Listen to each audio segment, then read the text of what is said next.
I'm not trying to offend you guys or anything, but you will look at yourselves and ask yourselves: are we relying on science too much? Are we being arrogant? That's absolute and utter. That's an absolute and utter nonsense.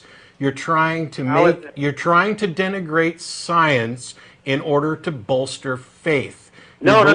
Hang on. You are believing in something without any rational evidence, without any good reason to do so, and yet, in order to prop that up, you're willing to say, aren't you relying on science a little too much? In order to say you're relying on science a little too much, you first need to demonstrate that there is some better way of knowing.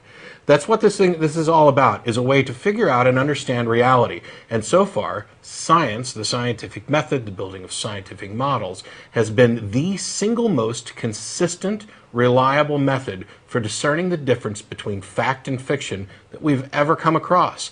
Nobody's suggested a possible better route, way to find the truth.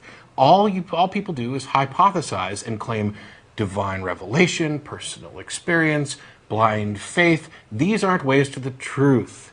These are trappings. These are ways to believe what you want to believe. And until you can demonstrate that there's some better way of determining reality from non-reality than science, then your argument or your claim that maybe we're relying on science too much is patently absurd. And it's only made in order to bolster up the idea that you're not completely silly for relying on things for pure faith reasons. And in fact, you are. And I don't mean that in an insulting way, although it will be, and it's fair, because, you kind of did the same thing a second ago.